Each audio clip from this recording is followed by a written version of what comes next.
किसी सबूत के मेरे बच्चों को आतंकवादी कहोगे तो आर और पार कर दिया जाएगा, बख्शा नहीं जाएगा। अगर देश का गद्दार है लटका दो सूली पर। हम अंग्रेजों की दलालों की औलाद नहीं है जिसने भारत के अंदर भारत में आजादी की जंग लड़ने के लिए अंग्रेजों के खिलाफ जिहाद का फतवा दिया है, उस अल्लामा फजल हक खैराबादी की औलाद है। तुम्हारे बाप के उतने सर नहीं कटे जितने मेरे बाप के सर कटे हैं। तुम हमें हुब्बुल वतनी का सबक मत सिखाओ, तुम हमें हुब्बुल वतनी का सबक मत सिखाओ। हम माफी पीर की औलाद नहीं, हम मोइनुद्दीन के सदका खोर करीम नवाज के मानने वाले हैं। बेवफा मेरे खून में नहीं, बेवफाई मेरे खून में नहीं, टैंक तोड़ने की फितरत मेरे लहू में है। जो कौम जमीन पर नहीं बैठना सीखेगी वो कौम आसमान में परवाज नहीं कर पाएगी।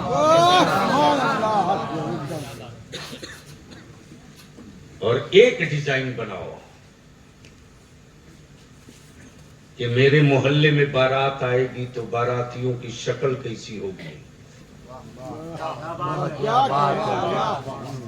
एकदम मेरे इलाके से अगर बारात जाएगी तो जाने वालों की सूरत कैसी होगी। लफंगों को लेकर चले हो, मुस्तफा की सुन्नत अदा कर रहे हो। जेब कतरों को लेकर चले हो, बीवी लाने के लिए। दावत दो, कार्ड छपवाओ तो लिख दो कि दावत दे रहा हूं, शर्त है दीन की बारात है।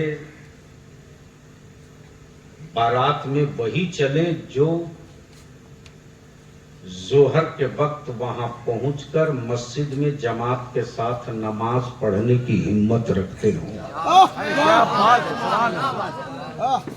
चार आना छठवां माल ऐसे ही साफ बोलो, सही है कि गलत? अरे जोर से बोलो। अब इस पर तो नारा नहीं लगाओगे इसलिए कि जन्नत नहीं मिली। लगाओ ठोक के खड़ा होके नारे तकबीर, खाजा गरीब नवाज कॉन्फ्रेंस, नारे तकबीर,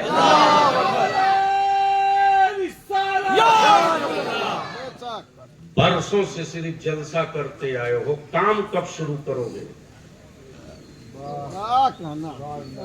और उसके लिए जहां एक दिन इकट्ठा हो जाए, मालूम है एक तहरीक बेदारी ने सत्ता को हिला दिया। लेकिन यही काम मौलाना कोई दूसरी जमात वाला किया होता तो उसकी जमात का एक एक मौलवी नाच नाच के कहता ये काम हमारी जमात ने कराया। एक लफ्ज नहीं निकला।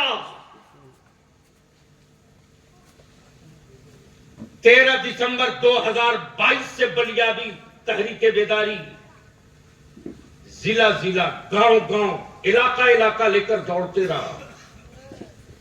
एजेंडा है नबी की इज्जत और नामूस पे कानून बनाओ। दूसरा एजेंडा है बगैर किसी सबूत के मेरे बच्चों को आतंकवादी कहोगे तो आर और पार कर दिया जाएगा, बख्शा नहीं जाएगा। अगर देश का गद्दार है लटका दो सूली पर। हम अंग्रेजों की दलालों की औलाद नहीं है जिसने भारत के अंदर भारत में आजादी की जंग लड़ने के लिए अंग्रेजों के खिलाफ जिहाद का फतवा दिया है, उस अल्लामा फजल हक खैराबादी की औलाद है। तुम्हारे बाप के उतने सर नहीं कटे जितने मेरे बाप के सर कटे हैं। तुम हमें हुब्बुल वतनी का सबक मत सिखाओ, तुम हमें हुब्बुल वतनी का सबक मत सिखाओ। हम माफी पीर की औलाद नहीं, हम मोइनुद्दीन के सदका खोर करीम नवाज के मानने वाले हैं। बेवफा मेरे खून में नहीं, बेवफाई मेरे खून में नहीं, टैंक तोड़ने की फितरत मेरे लहू में है, टैंक तोड़ने की फितरत मेरे लहू में है। लेकिन मेरे बच्चों को डराया सबने क्या बोलते, कोई विकल्प नहीं है। पागलो, 7% वाला सत्ता ले सकता है, 6% वाला हुकूमत बना सकता है, 27% वाला विकल्प खोजना। तब बलियाबी ने तय किया, एक नारा दे दिया, हिल गए हैं लोग। अब वो नारा ये है, जिसकी जितनी संख्या भारी उसकी उतनी हिस्सेदारी। आओ, कोई 2 नंबर की हिंदुस्तानी है। मौलाना जुमला नहीं, रिजल्ट आ गया,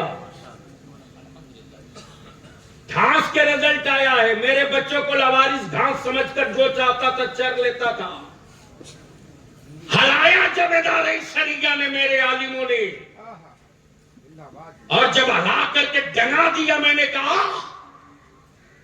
देखता हूं कि तेरे सीने में कितना दम है। आ, अब तक तुझे सियासी वर्करों से पल्ला पड़ता रहा, अब मुस्तफा के वारिसों से पल्ला पड़ गया है।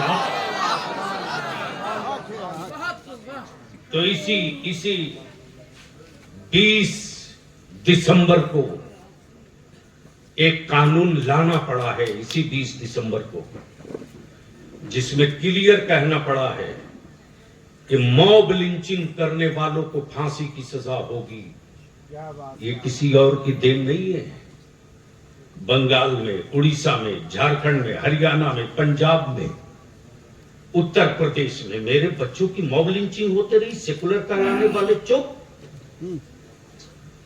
एक लफ्ज नहीं निकला हरामखोरों से, एक निंदा प्रस्ताव तक लोग न ला सके विधानसभा में। इसलिए कि उनको मालूम है मुसलमान तो जंगली घास है, जब चाहो आग लगा दो। ये मौका तुमने दिया मुसलमान, तुमने अपने बच्चों को पढ़ा दिया होता तो कोई बिल्ली और छुछुंदर दिखाकर डराने की गलती नहीं करता। डरता वही है जो जाहिल होता है, जो पढ़ लेता है वो डरता नहीं है, वो लड़ता है, और जो लड़ता है वही जीतता है। लड़ रहे हैं बैतुल मुकद्दस की आजादी के मतवाले, लड़ रहे बैतुल मुकद्दस की आजादी के मतवाले। तो आज अमेरिका की भी हवा निकली है, आज चाइना भी बाप बाप चिल्ला रहा, आज इजराइल भी चीख चीख कर कह रहा कि जो मुझको गरूर था अपने मिसाइल और अपने एटमी प्लान पर, बैतुल मुकद्दस के मतवालों ने उस एटमी प्लान की हवा निकाल कर बता दिया कि जमीन जीतने के लिए फौज की जरूरत होती है, मिशन जीतने के लिए आशिक की जरूरत। यासिकों का जत्था है। इसलिए बुजुर्गों ने मुस्तफा का आशिक बनाया है। अंधभक्त मत बनाओ, अंधभक्त बनाओगे तो मारे जाओगे, आशिक बनाओगे तो किसी की औकात नहीं कि आंख से आंख मिला सके। एक ही तो आशिक आया था भारत में जिसका नाम मोइनुद्दीन था।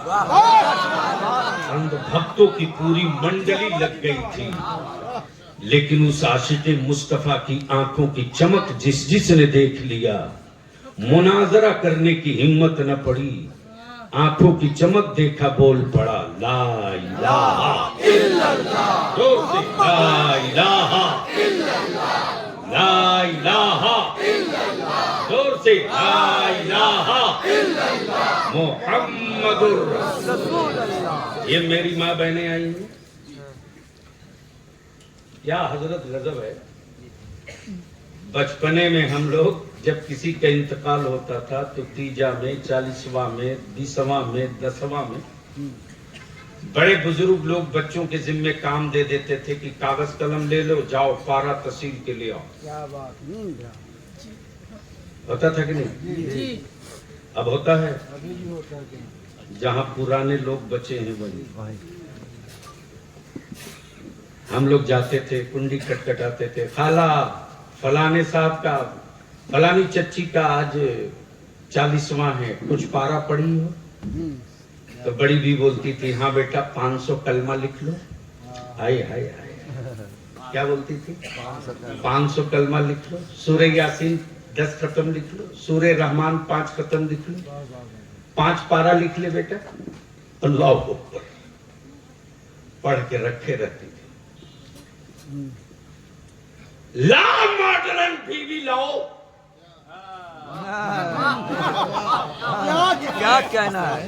ताबीज खरीदते रहो, नस्ल नहीं बदलेगी। ताबीज बेचने वालों का व्यापार तो चलेगा, तेरी नस्ल नहीं बदलेगी। ये जल के बोल रहा हूं, जिसको तकलीफ लगे जा 10 रोटी बेची खा लेना, मेरा कुछ नहीं बिगाड़ेगा तू। क्या बात, क्या बात। अच्छी फसल के लिए मिट्टी अच्छी चाहिए। जिंदाबाद जिंदाबाद। ईमान से बोलो, बंगाल की मिट्टी में नागपुर का संतरा होगा? कभी नहीं। मिट्टी तो है, होनी चाहिए। अच्छा, बिहार में कश्मीर का सेब होगा? क्यों, मिट्टी तो वहां भी है। अच्छा, हाजीपुर का केला यूपी में होगा? और मुजफ्फरपुर की लीची मध्य प्रदेश में होगी? क्यों?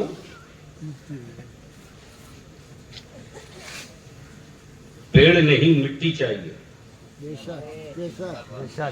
बोलोगे तो बोलूंगा। अरे जोर से बोल यार।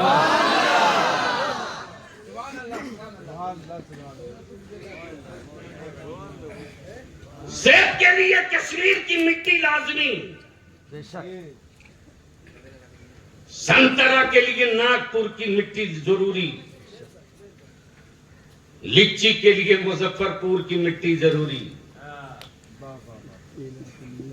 अच्छी मछली के लिए बंगाल की मिट्टी जरूरी। मेरे अजीज, बहू लाने जा रहे हो, बहू मत लाओ, अपने पोते की मां लाओ। बहू मत लाओ, अपने पोते की मां लाओ। बीवी मत लाओ, अपने बेटे की मां लाओ। जैसी मिट्टी होगी वैसे ही फसल होगी। ये मेरी माँ बहनें हैं ना, छोटे छोटे बच्चों को ये खुद अपने आंचल में रखकर आवारा बना रही है। जरा सा बच्चा रोना शुरू किया, तुरंत मोबाइल लगा के रख दिया कान के बगल में। बोल सही है कि गलत? अरे जोर से बोल, सही है कि गलत? शर्म आती है कि नहीं आती है? हम अपनी माँ बहनों से हाथ जोड़ के कहेंगे, हम अपनी माँ बहनों से कहेंगे, चौखट बदलने से नस्लें नहीं बदलती। रूम बदल देने से लहू नहीं बदलेगा।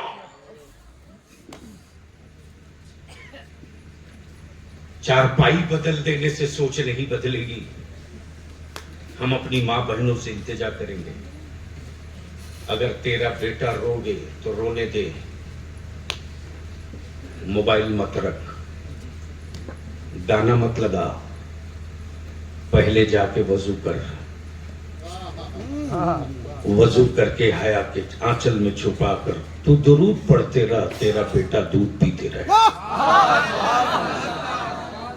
40 दिन पिलाते दुरूद पढ़कर दूध। जो मिट्टी तैयार होगी ना, वो गोश्त और पोस्त और हड्डियों की नहीं होगी, इस्लाम की दीवार होगी, जिसे न कुफ्र तोड़ सकेगा, न कोई हुक्मरां आंख दिखा सकेगा। इसलिए जितनी बड़ी बुजुर्ग माएं, दादी, खाला हैं, अपनी बहू लाने से पहले, ये भी एक लानत है हजरत,